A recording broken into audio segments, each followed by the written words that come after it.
Welcome back to the D&D Talk Wrestling Weekly Rewind, where we talk about what happened in the last week in the ring. We have a little bit of news going on, and then we always end with the promo. And stay tuned for the news, because we got, obviously we're going to go over the WWE Hall of Fame inductees. We got a legendary birthday that we're going to talk about, and we're going to dive in a little bit into the new series of Dark Side of the Ring. So stay tuned for that. I think I'm going to get not a disco ball, a ball here, because I keep calling stuff, man. I keep calling random stuff, and I know it keeps working. It all started when we were at that wrestling event. Actually, oh, it really did. That's something we got to talk about one day. Yeah, that was a little scary. I mean, you can bring it up right here because it's really quick. I mean, Was there anything before the Bray stuff though? No. We were at Raw. A Raw?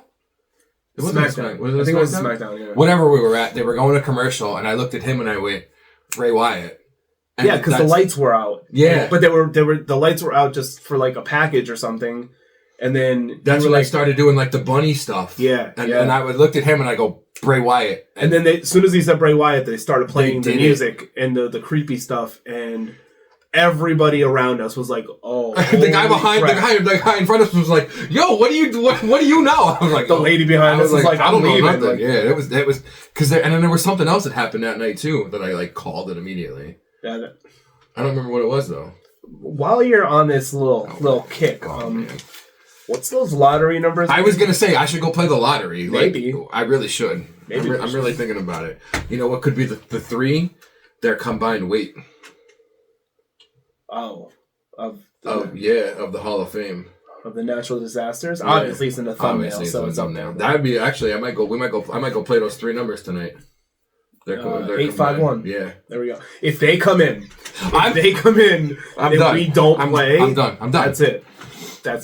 All right, so we're gonna jump right into the recap of the week. With so Dynamite from last week. Dynamite got. Which it was the show seemed a little weird. Some people weren't there because I guess they were in Nebraska and there was a bad snowstorm. And the way the lineup was, like what you thought was the main event was like in the middle of the match. It was in the middle of the show, which really threw me off. But I guess with people not being there and some people being there that they didn't have stories for, so they had to throw matches in, it kind of made sense.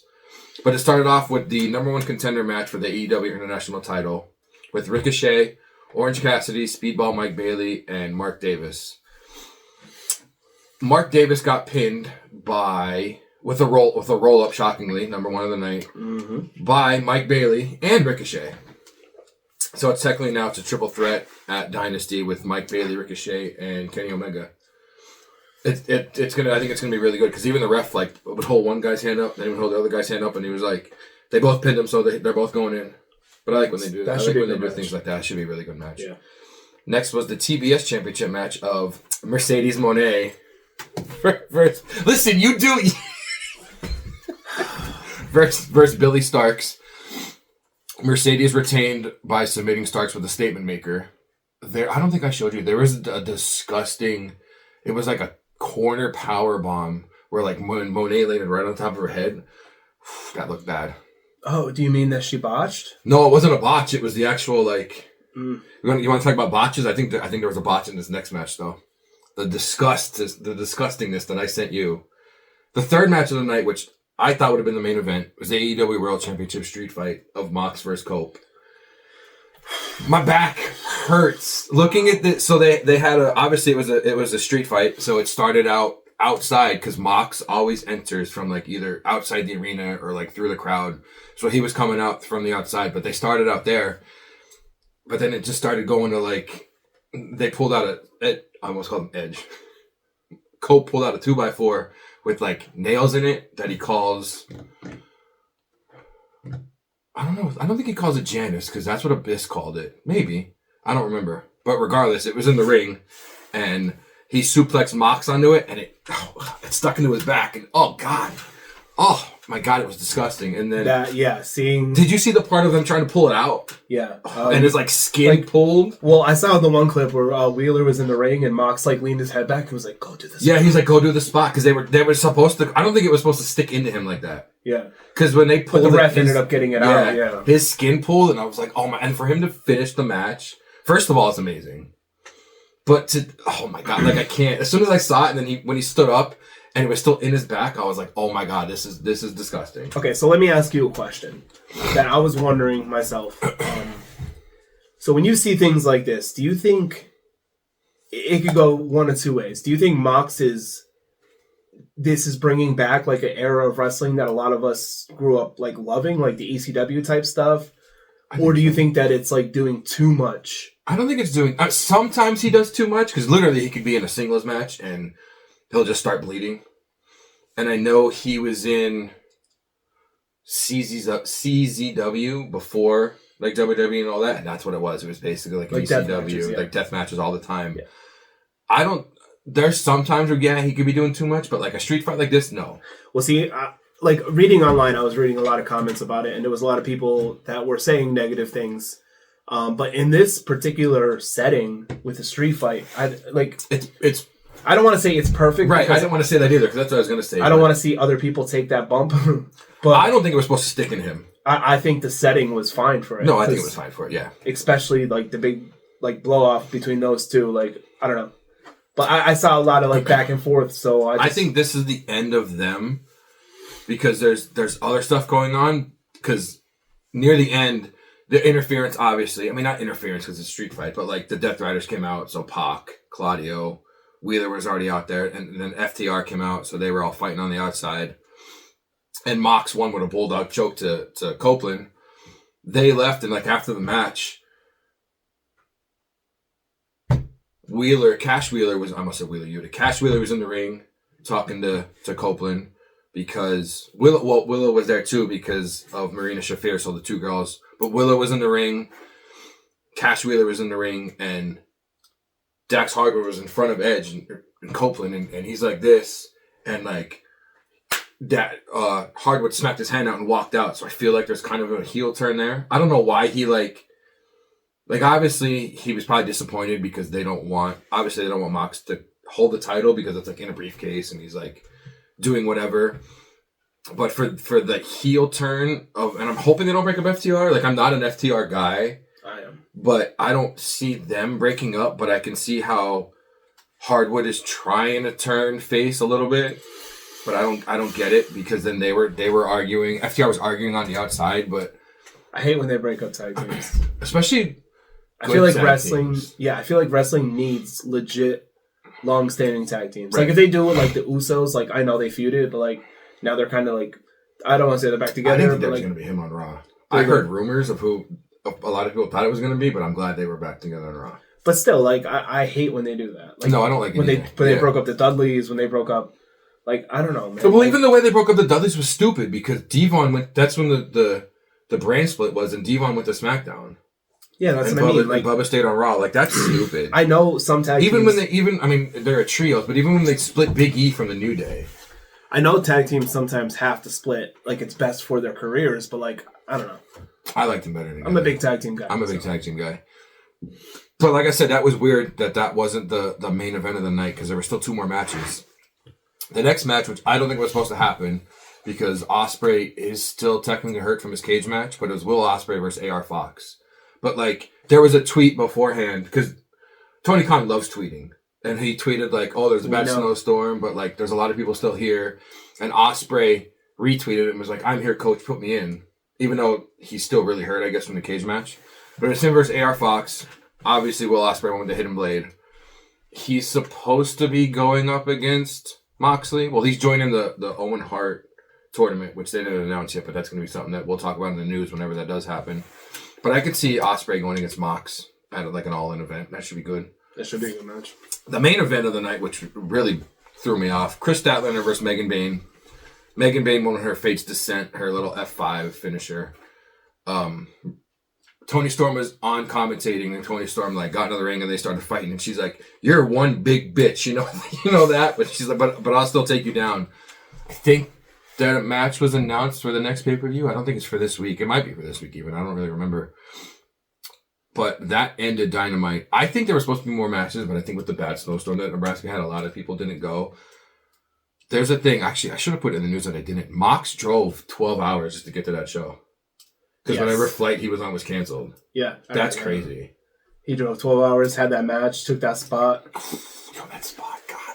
I still get That's probably one of the only thing that I could think as bad as that is when Hardcore Holly like cut his back open. Oh, on the table. On the table. I don't remember who it was. I want to say RVD, but I don't think it was him. I don't remember who it was against. But when he took that suplex to that table and like his whole back was cut open. That metal, like the metal, like the brace, the brace of the table. Yeah, that's probably like the last time I was like, oh my god, like that was open wide too. Yeah, that was bad.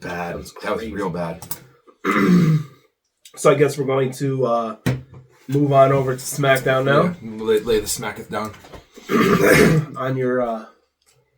Candy arse. Candy arse? Is that in honor of Sheamus? That could be in honor of Sheamus, yeah. Okay. My Irish roots. Since he hasn't been around.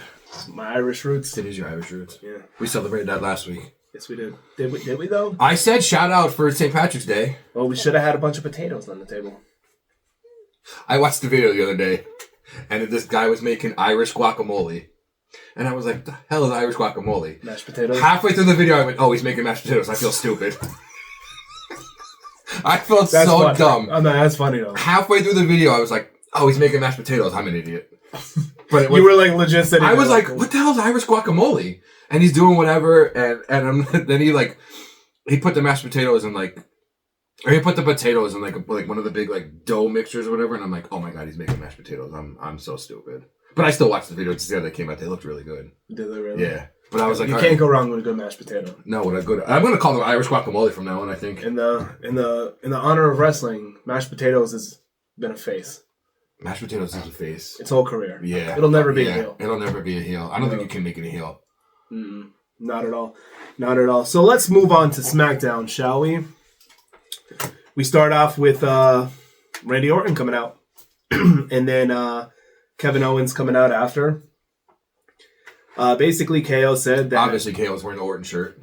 I love when he does that. Oh, yeah, you're right. KO said that Sami and Cody deserved basically everything that happened, but Orton didn't. Says he could forgive Orton for what he did to him, which is narcissistic to say a little bit. Yeah, just a little bit. Basically saying they should be a team again and be the tag team champions, and Orton says basically you should just beat Owens up now. Shove his apology up his arse. Up his arse. There we go. That's our new Wasn't it like, thank you because you brought the voices back or something? Yeah, that he hears voices in his... Thank you for dropping me on my head because he hears voices now. And he did his whole song. And they're telling him to beat him up at WrestleMania. Yeah. So, that's actually going to be... I think it's going to be a good match. I really do. Yeah. I hope we see the punt. I hope we see the punt. Yeah, we need to see the punt. That's prime. That's legit. Heel Randy. Oh, yeah. Oh, yeah. Yeah. Second, we go into Priest and Jimmy Uso versus Drew and Shinsuke Nakamura. Priest ends up hitting the South of Heaven on Nakamura for the win. That was a pretty good match for what it was. It was kind of a random match. It was more so to build up the Drew and Priest thing. Yeah. Because after the match, Drew ended up attacking Priest. Then we'll roll into our next bout of the night. You like bout? I like bout. Switch it up just a little bit. Yeah, there you go. This one was scheduled for one fall. One fall! I don't know why I said that. I don't know why I did that. So, Jacob Fatu versus Braun Strowman. Tama Tonga and Solo end up interfering in the match, causing a DQ. Oh, he was pissed. And your winner is Strowman. After the match, they all attack Braun Strowman, and then LA Knight comes out to make the save. So I remember Jacob being mad. He was like, "What do you do? What you do that for?" I was, "Yeah, yeah." Because right next was the backstage segment. Jacob is flipping out and destroying everything, and Solo tells him to calm down and keep his cool. And Jacob tells Solo, "You better watch yourself." I don't know what's more scary: telling a woman to calm down or a Samoan to calm down. Here, what if it's a Samoan woman? That's even worse. That's even worse. I don't know. Honestly, I would choose neither. In that. I was like, "Hey, you're right." Hey. Speaking of, I oh boy, little tangent. I went down a rabbit hole last night of watching videos about wrestlers talking about Haku. He's never seen the Hell in a Cell match. What? The Undertaker Foley Hell in a Cell match. Oh, Haku. Yeah. I was just listening to stories about how he's like the toughest man in the wrestling business. A lunatic. He was on the dark side of the ring. He's also the nicest guy in the world. I remember the Hall of Fame. Paul Heyman's like, "You're next to Haku if anybody messes with you." I saw an interview with him, and they were like, "Well, about your wrestling stories," and blah. He's like, "Yeah." He's like, "Do you have anything to say about him?" He's like, "Well, they were true," and that's it. And he's like laughing and smiling and just... He's crazy. He's such a wholesome person. Oh, he's a great person. Well, if he's a great person, but only goes after people that are bad, yeah, right? Yeah, that makes sense. That's like I don't want to say superhero, but like... Vigilante? He's a lot more likable than Superman. Anyways, next match of the night, Piper Niven versus Zelina Vega. You okay over there? Yo, she came out to nothing, Zelina Vega. New music, nobody cheered, nothing. That's kind of disheartening. Yeah, I didn't like it that. Really is. I'm a big fan of her. I've always been a big She's fan really, of her. really fantastic in the ring. But Chelsea Green and Alba Fire ended up distracting Vega, allowing Piper to pick up the win. So I feel like that was just kind of a match to get those three over. I think so. Then we have Liv Morgan versus Jade Cargill, which I've never been more of a Liv Morgan fan. Naomi ends up distracting Jade, and Morgan gets a win after hitting Oblivion on Cargill. After the match, Naomi attacks Jade, which Good. I was pumped. Yeah, I was happy. Yeah. I like seeing Naomi kind of getting a push, but like not as the glow. Yeah, as like this heel, corny thing. Like she's the heel and more badass. I mean, she was the glow. She was a Funkadactyl. Like she needs something. Yeah, but like I think it's like the same thing with Bayley. Like the whole like pure babyface thing kind of got stale. She needed a little bit of a kind of like New Day too. The hugger was like not getting over as much near the end. Kind of like New Day. They're amazing wrestlers. Naomi's an amazing wrestler, but I think it was time to kind of get some edge. Yeah. No Adam Copeland. No Adam. No Adam, but get some edge. You know what I mean? Then we have the Street Profit. Wow. Who are they? D'Angelo Dawkins and Montez Ford. I could say those names. Versus Los Garza. Street Prop. Oh my God. Why can't I say Street Profits? I don't know. I just did. There we go. They get the win after a big frog splash by Montez Ford on Angel Garza. I love the height he gets. I do too. He's one of the most athletic wrestlers I think on the entire roster. Yeah, the height he gets is disgusting. Now, this is going to be counterproductive to what I literally just said before about tag teams, but I can't wait to see when Montez gets a singles push. Remember that was like the talk a couple years ago? It was. I don't think they want to break up though. I think their outlook is the same as my outlook. That they're a team. But if like Montez got a singles push, I feel like they should be like friends. Like Dawkins should be like I feel like if they got a singles push, Dawkins is getting future endeavored. No, I mean I feel like they should still be boys. They should still be boys supporting each other and stuff. Yeah. But I don't know. I don't see it going well for Dawkins if they do. Isn't it weird how you could see these tag teams and when they split up, like Imperium? Yeah. We eventually were like, yo, Giovanni's time, because they did the same thing in NXT. They split up, Giovanni got released. Yeah. They brought him back, they moved them up, they split up, Giovanni got released. Yeah. You see it. You can see who the Genetti is in every tag team almost. Not every, but most of them. Or you can see the one that's going to get elevated more than the other. Like DIY, like they both could be legit singles. Yeah, I can't see one Motor City Machine Guns, they could both be legit single stars. But if you think about it, those two teams were before becoming teams. Well, yeah, but I mean, if you look at like the Profits, I guess you could say Montez. I think Montez would get the push. Like I don't think the Dawkins War Raiders. Would. I think Ivar is definitely the more talented, even for his size. Yeah.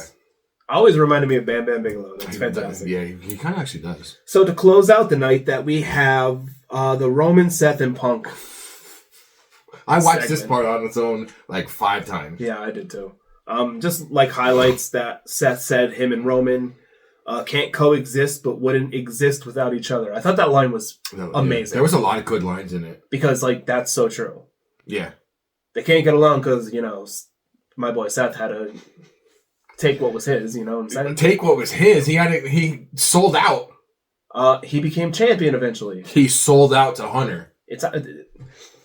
Tell me I'm wrong. Listen, other guys that rolled with Hunter, Orton, Batista, Flair, Shawn Michaels, I understand. New Age Outlaws. It worked out well for them. I understand. I'm just saying we're not talking about them. I'm just saying in general.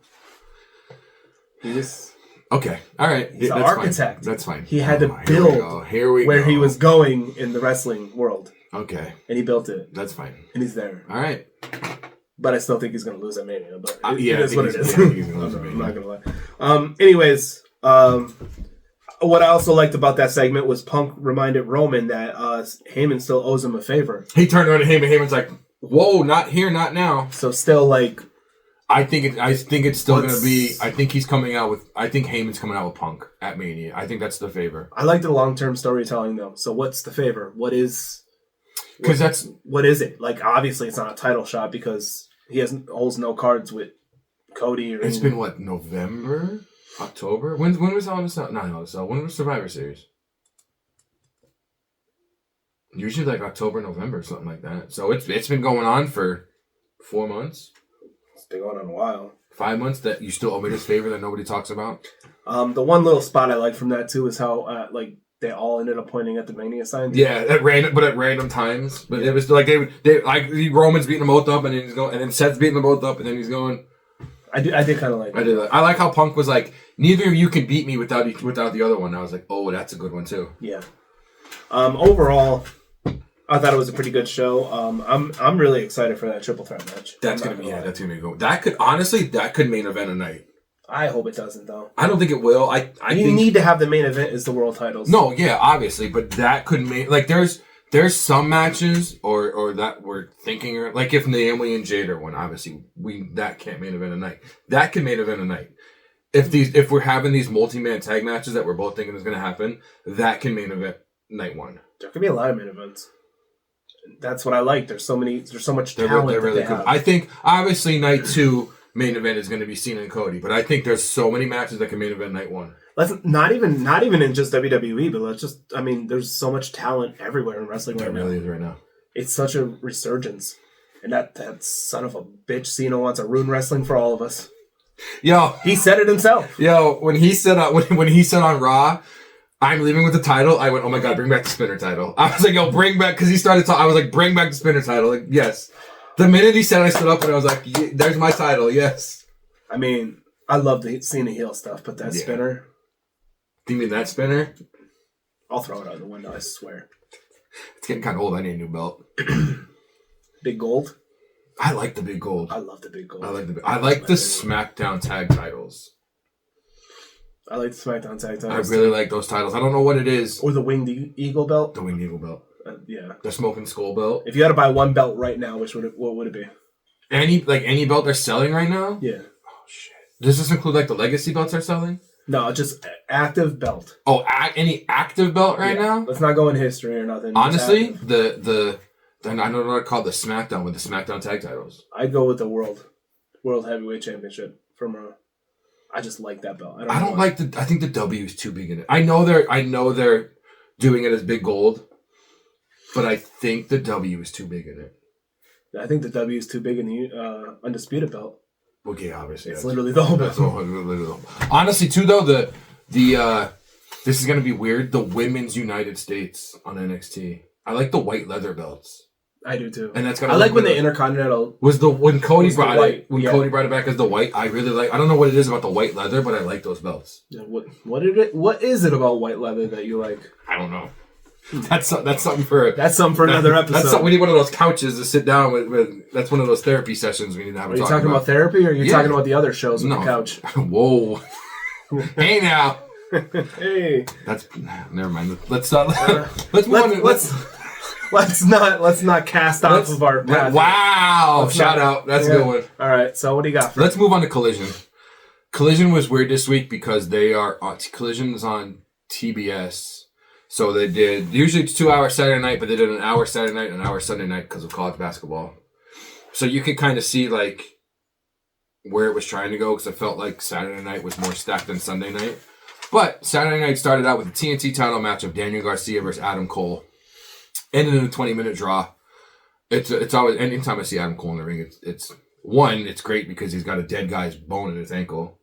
But he's got that cadaver bone. I know, but like what? Like just the way you said it was weird. Because I could have said cadaver, but you were really excited. Because you can. First of all, it's weird to think about that you have a cadaver bone in your body, but to be able to wrestle after that, kind of like how I'm going to talk about in the news. I was watching something and it kind of got me a little emotional. watching certain things that happen this week in the news. Well, I feel like there's other concerning circumstances when you have a bone in your body, but we'll save that for another wow, episode especially a different person's bone in your body. All right, what else happened? Oh man. So the next match was the Best Wrestler Alive Open Challenge. Max Caster versus Hook. Obviously, Hook won in like 30 seconds with the red rum. I don't know how long this is going to go, but I'm still liking it. I love that he just comes out and he's talking trash on whoever, and we say it every week. I do like that he's losing all of them, though. Next, we had the third match of the Julia Hart Queen Amanada tournament, whatever, because they're both 1-on-1 against each other. But for the best of series, I guess they're not calling it best of series, but because I think it's over now because Julia Hart won with the roll up, so I think it's over now. I'm not 100% sure. That literally is the definition of like best of 3. Yeah, but they didn't call it like the best of series. Well, Tony better tweet about it then. He tweets about everything. I don't know why he didn't. I know. So the final match of that night was the Don Callis family of Konosuke Takeshita, Lance Archer, and Brian Cage versus Will Hobbs, Mark Briscoe, and Rocky Romero. Takeshita won with the Raging Fire Driver on the Rocky Romero. That ended Saturday night. So then Sunday nights started with a good match. It started with the AEW World Trios Championship of the Death Riders, Claudio Pac, Wheeler Yuta, versus Top Flight, Dante and Darius Martin, and AR Fox. Claudio and Yuta hit a... Tony Schiavone called it the Fastball Special. I don't know why I can't think of the dude with the mask. Excalibur called it the Rocket Launcher Splash. But it was basically one of those where like Yuta was up on the turnbuckle and Claudio like helped him dive further. I don't know whatever you want to call it, helping splash, whatever. Assisted splash. Assisted splash, because I mean fastball special is cool, but rocket launcher splash sounds cool too. Assisted avalanche. Splash. Avalanche? Yeah. Is it? It's French. So Rene Dupree does it. Yeah. Okay, cool. Yeah. They did that on the Quebecers. on the AR Fox. Yeah, but no, Rene Dupree with the when he would go back and forth. Oh my Lord. I always had that taunt. When that taunt was in the game, I had that taunt. The only reason why I said that is because from playing 2K, when you do something like with a tag team partner, it's like assisted. And from the top rope, they usually call it avalanche. So. Yeah, I know. Or when it's by its own, it's the super, whatever. Super? Yeah, when it was like the super RKO. You know who's alone? Superman. Batista. Oh, they're going to say Batista because he walks alone. He does, actually. Yeah, so. Yeah. Whatever. They hit the rocket launcher splash on the Air Fox to retain the titles. Next was Johnny TV, Johnny Mundo, Johnny Nitro. How many last names is this guy? Johnny Mercury, Johnny Impact. What was he in Lucha Underground? I don't think he was Johnny Underground. He was something in Lucha Underground because he was there as well. But he's always got a different last name. I kind of like it. I do kind of like it. He was facing Bandito. Bandito won with the 21 Plex. He's also trying to team up with Johnny TV is trying to team up with the two models that used to be. I can't think what their names are now. Mace? Yeah, Mace and Mansoor? Mansoor. I don't think that's their names now, but he's trying to team up with them, and they all do like this random like model walk, or he'll stand and like drift off on the TV, and they're like trying to chase after him, but it's You know what? One thing that Johnny won't be? what? Johnny Wrestling. Because there's only one Johnny Wrestling, and he's the better. He's the better. And he's the better one. That just gave me an idea for a podcast episode that I might have to bring up later. I don't know if it could work. Best nicknames? No, best John of wrestling. John Cena, Johnny Gargano. You just want to have Cena. No, I don't. But I don't know if it like Bryan Danielson, Brian Cage. I thought nicknames would be more fun. Nicknames would be fun too, like the best nickname of a wrestler. The Manimal. The Manimal Batista. Was he the? That's what Santino called him. The Manimal. Oh yeah. Oh my God, no! We need a podcast episode on the best Santino nicknames. The Manimal Batista. You sama maganyo. Here we go. What was this? Like the 8th time we're already off target? It doesn't even matter. It's fine. I'm loving that. I love Let's it. go. Next was Harley Cameron versus Amina Belmont. I'm gonna go with. I don't know. Amina. Harley Cameron won with Feel the Wrath, which Amina. is Hardly knew her. Oh God. Feel the Wrath is kind of like, I don't know. She had him in like a cross, like she was gonna do the crossroads, but instead of going this way, she went that way. So it looks kind of cool. Next was the main event of night two, I guess. Commander and Hologram versus Jurlistico and the Beast Mortos. And obviously, it's another great lucha match. They're having these amazing lucha matches where WWE is just trashing luchadors. First of all, because we'll talk about it. The newest that vignette was amazing. It was. We'll get there. So Commander won with a rope walking shooting star press on a Drilistico, and it looked amazing. He like ran halfway down and then did it. I was like, okay, you need a lot of balance, practice, patience, athleticism. You need to make sure nobody else is touching that rope, or you're just going to look terrible. That was a really good finisher though. But that ended night 2 of Collision. So now we can talk about what happened on Monday Night Raw and how it opened again for the second week in a row. How it opened? Mm-hmm. I feel like we've been saying the same things with these openings. It's either opening with Jey Uso or CM Punk. Didn't it open with Cena? What? Didn't Raw start with Cena? Well, yeah. But it's okay. But it's fine. Oh, wait. No, my bad. I just mixed up. Punk is lower down on the promo card this week. But still. Did you hear what happened after, like, at the dark match? No. There was, like... Was the lights off? No, which is really weird. Apparently there was, like, an OF model, like, right on the side. Oh, trying I to take saw a picture that. with Punk and Cody, and she's, like, touching them, and She's they're both like, no, stop, and she kept going. Yeah, she tried to, like, put her hand around Cody's neck, and like, he just, like, walked away. Yeah. Punk told her no, like, 4 times, and, like, tried to take her phone off of her and stuff. If that was a guy and those were girl wrestlers, his ass would have been thrown out. His ass would have been thrown out. Or, I don't know how overseas people were, depending on where it was here, he would have got the shit kicked out of him. But, like, I don't know, I feel like people are laughing it off more. Like, because it was a girl doing it to the guys. It's still the same either way. It's still the same thing either way, yeah. You're not supposed to touch them unless they, like, literally say, hey, come here, give me a hug. Or if they put their arm around, like... Right, but it looked like, from when she was going on the Punk, it looked like she was trying to, like, grab cheek. Like, she was trying to go low. And he kept, like, pushing her hand away. After the first time, stop.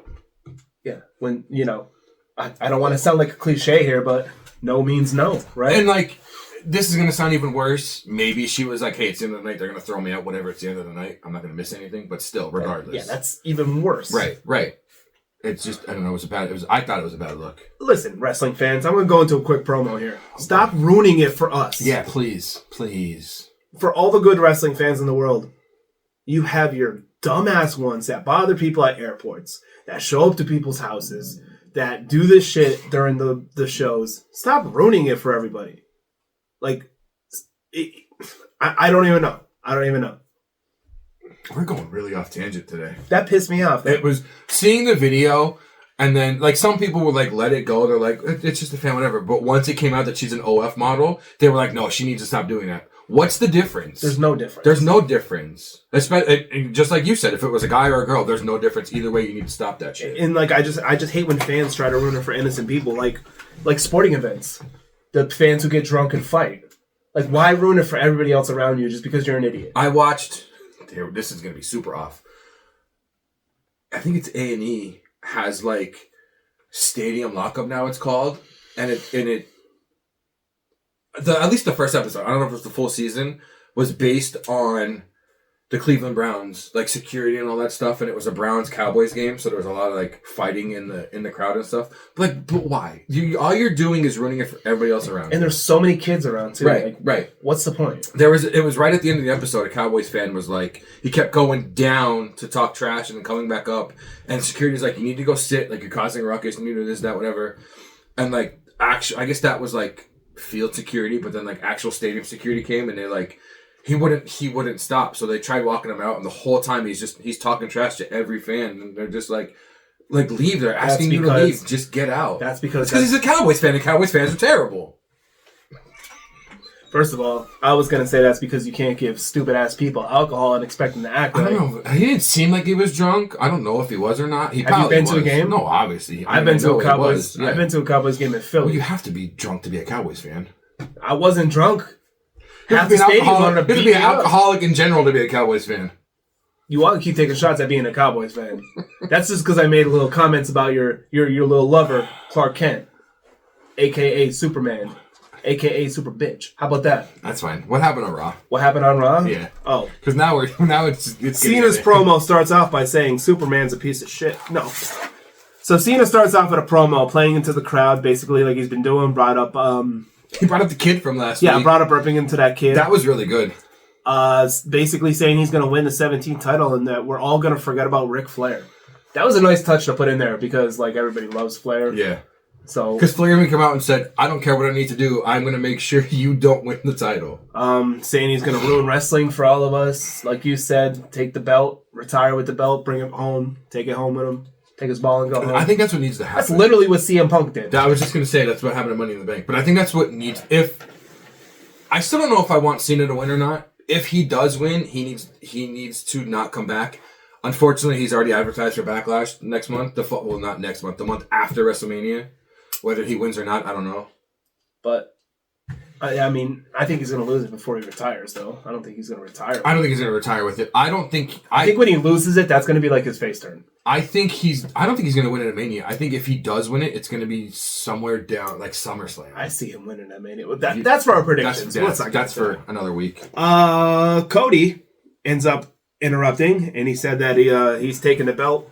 That Cena said he's taking the belt from WWE and the fans, but he needs to take the belt from him first. I like that. A lot of people are saying online that because every time Cody comes out, Cena doesn't talk, and a lot of people are saying Triple H is shielding Cody because if they let Cena go, the crowd might do a turn.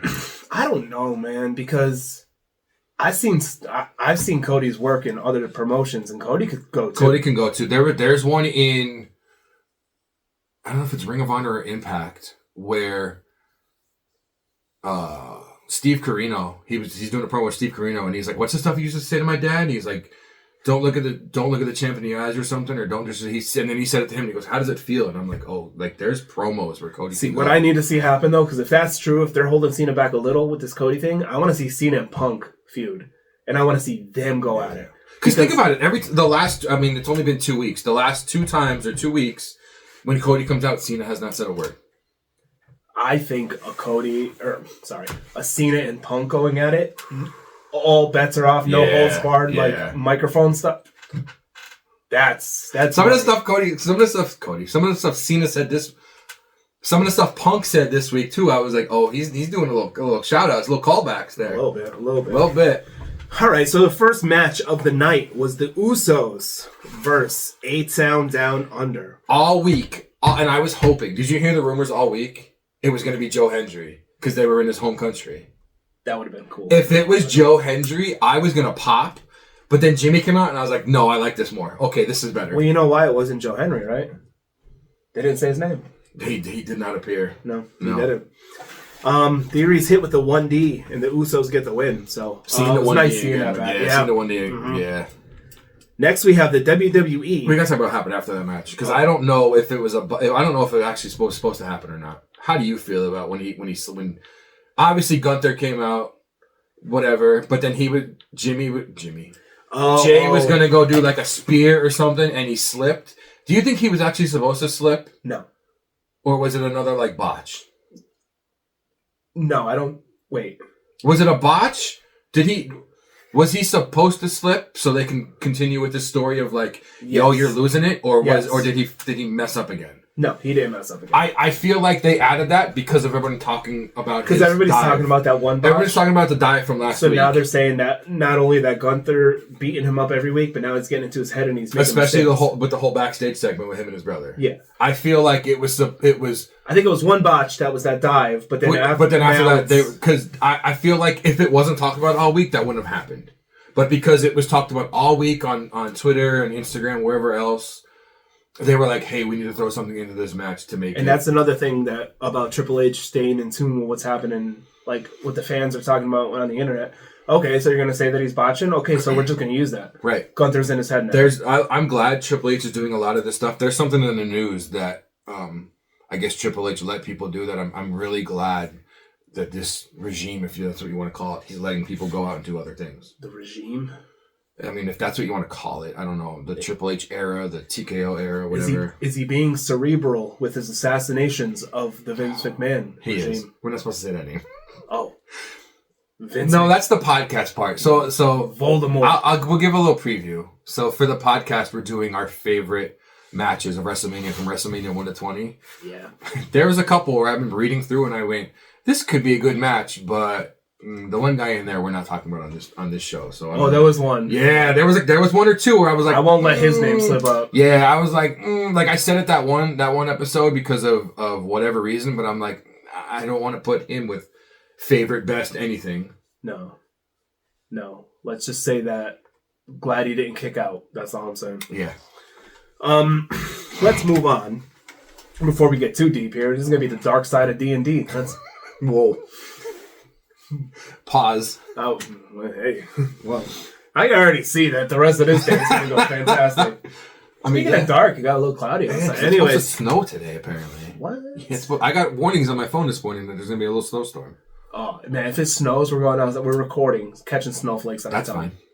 It's fine with me. I'm in. Let's do this. So we go into the WWE Women's Intercontinental title match. Lyra Valkyria versus Raquel Rodriguez. Wow. I almost stumbled through that thing. So did Raquel stumble through that match a little bit sometimes. A little bit, yeah. Valkyria gets the win via roll-up. Hey! We're back. I'm glad she's actually having more matches. Me too. That's like, I want to see... Obviously, we can look it up. I love Lyra. She's like one of my favorites. I feel like... And obviously, we see it. Chelsea's getting more United States time than Lyra is Intercontinental time. I just saw a cool video from WWE's actual YouTube page that Chelsea and Drew McIntyre went to a football match. Yeah, I saw that. Italy versus someone else. Did you have... So this... I'm glad you brought that up because that's what reminded me of this. When you watched Raw, did you have the little like off-air segments for the first two and then ads? I honestly don't remember. It was really weird. I was like watching Raw and doing something else. Because there was they talked about, you know how they always do these sports titles. Well, I guess they're doing titles for football teams over there, but like two are really, really feuding. And McAfee's like, I'm glad we're not on air because I don't want to pick which one I would pick. And it had like, it even said in the corner like how much time till we're live. But then afterwards, it went to like actual commercials. I was like, this is really weird. I was like, What's the two teams? I don't remember. I'm sure I could look it up. It was like, someone's gonna yell at you for that. I mean, that's fine. That's fine. I'm sure he's able to yell about that instead of something else. I don't remember. It was like 7 titles, I think, or something. But 2 of them, I guess, were like really big rivals. All I remember is it was a blue. Look up the titles right now while I finish this. It was blue and green. Because I was like in the middle of like still doing the house stuff while I was trying to watch. So, all right. So basically, let's go back into. Oh, I did have that literally right here. That Jimmy and Jay backstage were talking about the botches and Gunther getting into his head and everything. Ended up with Jimmy smacking. I didn't know they made a "I Want Your Soul" shirt. Easy rock. Basically talking about how like Gunther's getting into his head. Next up, we have the segment where Adam Pearce comes out. Basically, all 3 of the women are in the ring: Rhea Ripley, Bianca, and Io Sky. He says that even though Rhea signed the contract, she's not in the women's championship match.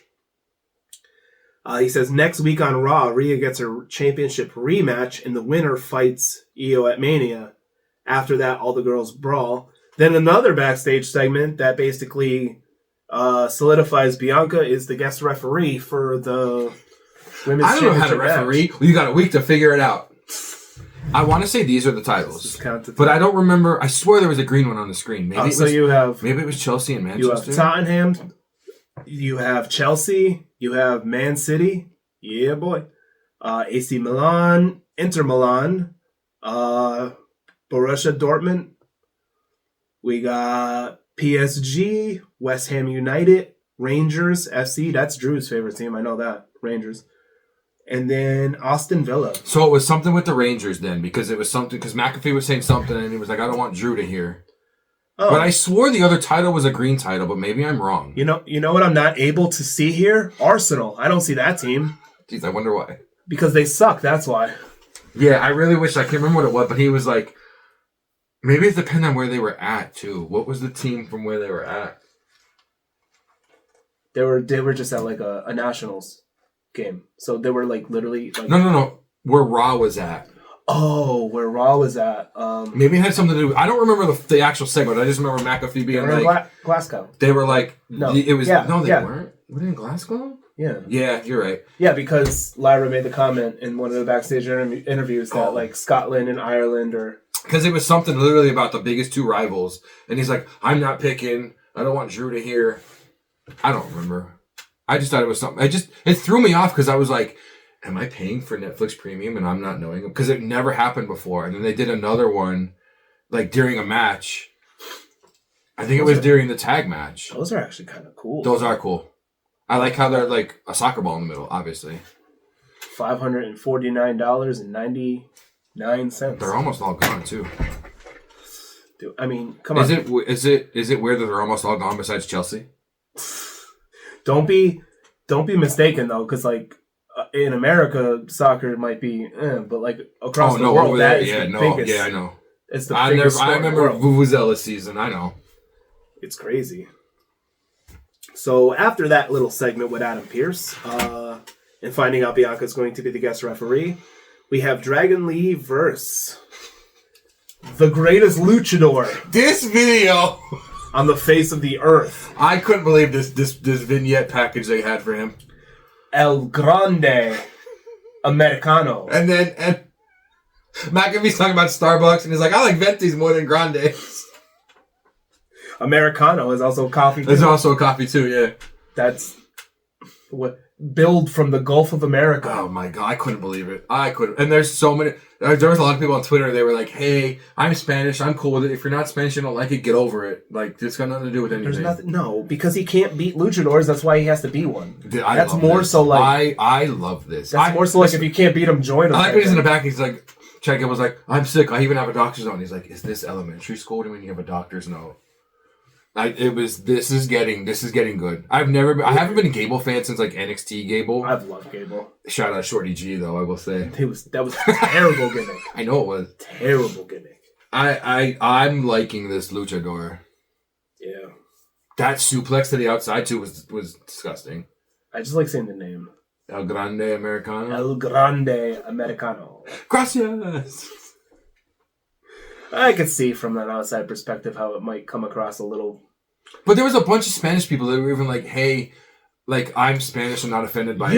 If you're not Spanish, why would you be offended?" Gable's one of the most liked guys in the locker room. You don't think that he went up to the Spanish right? You have Rey Mysterio, right? One of the greatest luchadors. I'm not a Rey Mysterio fan. I don't know why, but he is by far the greatest luchador ever. If you have these guys being like, "Yo," he's in the storyline with it, right? And maybe he had something to even do with it. He was like, what if he was like... He's going against a legit luchador team. Right. What if it's him and Ray at Mania? Mask versus mask. What if he beats the luchadors and has an open challenge for a luchador? And then Ray comes out, Ray Phoenix and Penta's already in his own match, and it's Ray I don't like how Ray Phoenix is being built for SmackDown. Maybe they're just doing both. But they never did the Penta ones on SmackDown. And the Ray Phoenix ones aren't showing up on Raw. I don't like it. Maybe they're going to separate them. Maybe they're not going to be together for a little bit in the beginning. Maybe like the average fan doesn't know that they're actual brothers. I would say. And then something's going to happen and they'll be like, "Oh, these guys are really brothers," and then they start teaming and stuff. Maybe Penta's going to get this singles run. So we'll go into the Punk promo that you mentioned earlier. Some things change, some things stay the same. I work with children. I was like, oh, wow, he did it. Okay. I like how he said that, like you mentioned before, that Reigns and Rollins never beat him without each other's help, and that he brought him into the business. He brought both of them into the business, and he's going to love to be the one to take them out. Like I said, I'm just super excited for this triple threat match. It's going to be so good. Yeah. Absolutely so good. And then we're going to end the night with the men's Intercontinental title match. Braun Breaker versus Penta. That was a good one, too. This was a good match. Dom and Carlito ended up interfering. Mysterio distracts the ref, and Braun spears Carlito. Dom attacks Braun, and the bell rings. So Braun Breaker wins by DQ, retains his title. After the match, Dom attacks Braun. Finn shows up with a chair. Mysterio hands it to Penta. Why? Because he wants Penta to join Judgment Day. Yeah, well, we see how that happens. Yeah, Penta ended up throwing the chair back at Dom and then hitting him with a kick. And Finn ended up snapping and just beating up everyone. Do you think is there a tag match announced for next week from that? Not to my knowledge. That would be a good match. I don't know. I mean, obviously, I guess it wouldn't be Carlito. I guess it'd be Finn and Dom against Penta and Breaker. That'd probably be a good match. I do like seeing tag teams of like almost kind of like the Street Profits of like a high flyer and then a muscle, or like I'm not a high flyer, so or like Nicholas and Nicholas and Braun Strowman, when they won the tag titles in Mania. Oh, Nicholas, the little guy. I almost put that down for my favorite match that year, just because that was a referee's kid. So next we'll go into NXT. Sometimes you have to put the gimmick matches in there as your favorite match. No. Yes. No. Next we'll go into NXT from last night. I just played Peekaboo. Of course. With all 4 people. So they started out with a big package because Stephanie McKeer is the first woman to have dual titles and the first woman to have 2 matches defending her titles. And it's really weird because it started out... It was weird, but then I started thinking on why they did it this way. It started out with the NXT Women's Championship of Jada Parker versus Stephanie McKeer. Near the end of the match, Jada Parker was going to do her hypnotic finisher. And then... eyelash. That annoys me. And then Jordynne Grace came out, distracted her. So McKeer retained with a leg trap pin. And I'm thinking, why would you start the night out with the Women's World title? I was thinking maybe Stephanie was going to lose the North American title at the end of the show. I don't know. We'll see how it goes when we get there. The second match of the night was Hank Walker and Tank Ledger against Tyson DuPont and Tyreek Igwe. Maybe, possibly. Igwe? I don't know. IGWE. It's got to be like Igwe. Igwe. Tyson and Tyreek hit a back suplex splash combination for the win on Tank Ledger. Some of these new tag finishers they're coming up with, they're really good. Yeah, they are. I want to say about the one interview that they had with Ricky Saints. That was really cool. That was right after this, I believe. Right before this. Yeah. That was really cool because it was with I can't remember her name. Oh, the interviewer? Yeah. I forgot her name. I can't remember her name either. But then Sean Spears comes in. Sean Spears is like, I'll finish the interview, don't worry. Yeah. I like the line that he said at the end. He's like, well, if this doesn't work out for you, you can always go back. Wait. He's like, you burnt all your bridges. Yeah. I wanted him to walk out and Ricky Saints be like, there's still one bridge I didn't burn yet. Because he's like best friends with Cody. Oh, yeah. If Cody came down to like help him or something, that would go over amazing. That would be insane. Yeah. That was really because he said he's gonna go after the title or whatever, and then he's like, you can always go back to it. And he's like, no way, you can't. And I was like, oh wow. I was like, well, you can't either though. So hold on. Next was I almost called it North American. Next is the Heritage Cup Championship of Lexis King versus Javon Evans. I love Javon Evans. I don't know what it is, man. I love this kid. Yeah, he's so good. He's really good. I like it too when they like it started out. Ava was talking in the back to, I don't even remember who, but like that's when his entrance started because it just says he's bouncy and like his name came up really quick and then it faded into his entrance. I was like, I like when they do things like that, how they transition in really quick. But near the end of the match, Obafemi came out. He attacked Javon outside of the ring. The ref saw it, or the ref didn't see it. The ref was distracted by Lexis King, so Lexis King won by count out. After the match, Oba threw Javon into the ring. They started going at it. The lights went out. Dark State is in the crowd again. They're starting to come down. And then Trick comes out, and he was going to hit Oba. Oba moved, so he hit Javon with the Trick knee. But then Oba and Trick are in the ring fighting, and Dark State's just... They get to, like, the barrier, and they just stop there, and they're like... They start clapping and cheering and stuff. And it's really making me start think, like, is Trick the leader of them? Because then they did a promo outside, and... the leader, I guess, whoever, the one that usually talks the most is like, see, we don't even to be in the ring and everybody's fighting with each other already. But every time Trick is in the ring, they stop. I feel it's either like a ploy of like, hey, Trick's our leader and we're not going to do anything, or it really is they're fighting without us even in the ring, so let's just see what happens. I mean, either way, I think I don't see Trick there's the big rumor is Trick's the leader. I don't see Trick being the leader. I see Trick coming up soon. But I keep saying that for like weeks, for like a month now. There's like a handful of people that could come up. Where's Roxanne been at? We haven't seen her since the Chamber. Yeah, that's true. Maybe she had... No, I don't think she had a match in NXT after that. Maybe? I don't remember. But, like, where's she been at? Tony D's not doing... I think there's something with Tony D going on, too, though. I think when his story ends, he's coming up, too. But there's a handful that can come up. We could use a little... Well, they might be saving for a lot of... Stand and deliver. What? I don't know. Saving what? Saving the come-ups for, like, the Raw after Mania. Oh. Yeah, like, they're going to end the Stand and Deliver pay-per-view, which is usually Mania weekend. Like, in the afternoon, which we can never watch. But we try to. Yeah. Until we get caught. Next was Lash Legends and Shakara Jackson versus Tatum Paxley and Gigi Dolan. So this match happened because last week, Tatum Paxley and Gigi showed up at TNA Impact, and they're getting a title match there. Lash Legends and Shakara like, no, we should get it, whatever. The match ended with, and I showed you the finisher, Tatum Paxley and Gigi Dolan went with the Cemetery Driver, which, one, is a cool name. 2 is a cool finisher. Yeah. I'm like I said before, man. These new tag finishers are coming up. Yeah, it just goes along to your point. That really good finishers. Next was All Ego Ethan Page versus Andre Chase with his 2 little lackeys that I don't even remember their names. I didn't even write it down. But Ethan Page won with the Twisted Grin, which is like the Twisted Fate, but he calls it now because he broke Javon's jaw. And then we're going to end the night with the Women's North American Championship match of Stephanie Vicure versus Fallon Henley. Shockingly, to my surprise, Vicure won with the SVB. I really thought she wasn't gonna. That's why this match was near the end. But then it ended with the rest of Fatal Influence, JC Jane, and Jasmine Nix coming out, attacking Vicure. Once again, Jordynne Grace came in to help. She cleared them all out. She picks up the 2 titles. She hands the North American title back to Stephanie, no problem.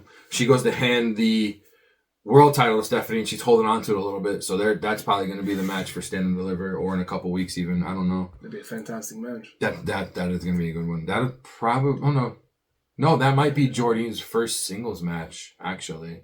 Because she's had a couple tag matches, but I don't know if she's had a singles one at NXT yet or not. But that was the week in review of what happened at wrestling. So if you want to jump over the ropes... Outside the ropes. I don't know why I said over. I mean, it's the same thing. Over, outside, whatever. It's the same thing. Do a little plancha outside the ropes. Plancha? Yeah. The hell's a plancha? You never heard that word? I don't think so. Wrestling fan.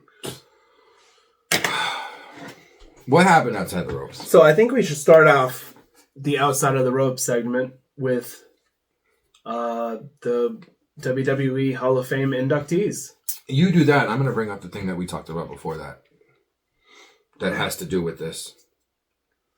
Because I surprisingly, I don't have it written down. I don't know why. As soon as it happened, I should have wrote it down, but I don't even have anything about it. So as you guys could probably tell by the thumbnail, the 2 newest inductees into the WWE Hall of Fame are the natural disasters, which would be Earthquake and Typhoon. Earthquake's real name, John Tensa. Typhoon's real name, Fred Ottman. They feuded with each other before becoming a team. Basically, the way that it went was Earthquake and the Nasty Boys were in a match against Tugboat and the Bushwhackers. Jimmy Hart was Earthquake's manager at the time and secretly signed Tugboat, which was Typhoon, to his team. So couple minutes into the match, Tugboat ended up turning on the Bushwhackers, and they just demolished them, and that's how they formed up. They ended up winning the WWF tag titles on July 20th, 1992. 1993, they split. Later that year, Earthquake ended up leaving the WWE, later returning for a short feud with Yokozuna as Sumo versus Sumo. And then later was in the Oddities as Golga, the mask. I forgot that was him. Yeah, that was... I love the Oddities. I love the Oddities, yeah. What else? Earthquake standing at a 6'7", 467 pounds. That's insane. Typhoon standing at 6'3", 384 pounds, with a combined weight of 851 pounds. That's crazy. What a team. That's crazy. Talking about reinforcing the ring for every match. Years active as a team was 3 years, from 91 to 93. Unfortunately, Earthquake did pass away in 2006 from bladder cancer. Typhoon is alive and well right now. He is 68 years old. So, shout out to them. I mean, they might not have had the longest run as a team, but just them two together, just their size alone. Good God. Just the presence that they had. And, I mean, I don't think there's one wrestler in the world that will say anything bad about John Tenta, Earthquake. So. He was such a good guy backstage and always helped people and did all that stuff. So, congratulations to that team. That's well-deserved being in the Hall of Fame. Is. I wanted to bring up, so last week on our podcast episode, we did who we want into the Hall of Fame. This kind of has something to do, but not really, but I wanted to bring it up here, and I wanted to shout out Mr.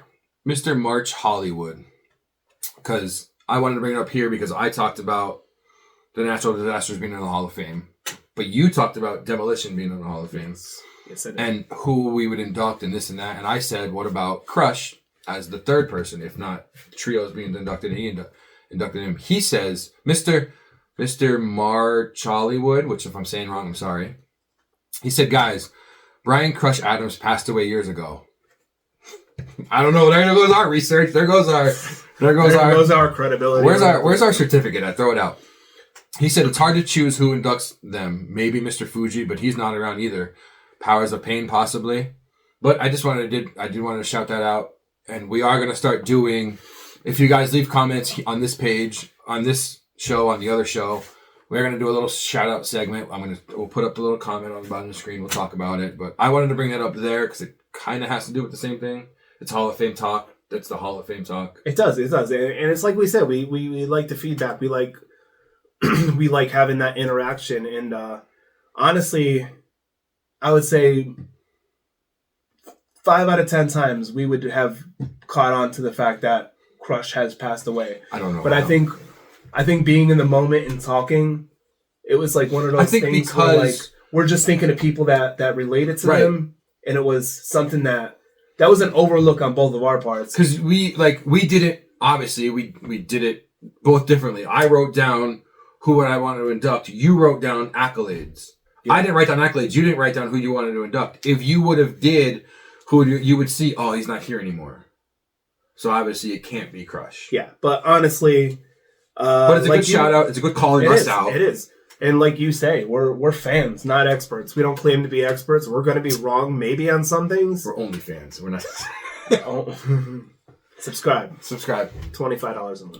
We pay you. Yeah, we pay you because no one else is going to watch other than that. No, but thanks. Thanks for that shout out, man. That was something. That was cool. And whenever we slip up, let us know. Call us out. I hope you're able to put it in the comments. Because we're not always perfect. No, we're not Mr. Perfect. We try to be, but I can never hit the gum like he did. Or the towel behind the back. I could never do that either. I don't know. Remember his promo videos where he would he would throw the football and then go down and catch it. And there's we said that together. Yeah, we said that in sync. That was really weird. In sync? Bye. Don't want to be a fool. Okay, anyway. Right, so going along with Hall of Fames, this is a legend thing. Mark Henry has signed a Legends deal with WWE. I forgot that he didn't re-sign with AEW because he felt like I remember him talking about it on Busted Open. He felt like all his ideas and stuff were just being heard, but not the action being taken. So he did let his contract expire. I'm glad he's got a Legends deal with WWE now. He could be back on screen. Maybe he can, if he kind of did like what Undertaker did with Obafemi, if he did that with Obafemi, that'd be really cool. He's also DLC in the upcoming. He is DLC in the upcoming DLC in the 90s one or something, right? I think. Yeah, I think him and D'Lo. Oh, D'Lo Brown, 2 Nation guys. Yeah. So to go along with, actually, this is a Hall of Fame part. Monday, March 24th was Undertaker's 60th birthday. Wow. To go along with that, our boy Ryan, the Tank Engine Endler's birthday was also the same day. Yes, it was. So we want to give a shout out to him. He's not going to be on our key anymore. We are going to miss you, Ryan. I'm going to miss bothering you on the phone. It was one legend's birthday and one professional wrestler's birthday. Who's who? Huh? And the Undertaker's a professional wrestler. Well, he can't be a legend. He can be a legend. That's fine. Those those texts he would send Those during work. the photos that he would send. If I would say mark it down, I was actually right. He would actually write it on his calendar and send me a picture of it. Or the latitude and longitude. The latitude and longitude. Yeah, those are some fun times that we're gonna miss with him going to the other key because he's a traitor. But happy belated birthday, brother, and enjoy your new spot. Yeah. What else do you have? I've got a lot of stuff actually for news. That's some random stuff, but I've got a lot of stuff in news. I do have that. I saw that Raw finished in the top 10 shows in 23 different countries.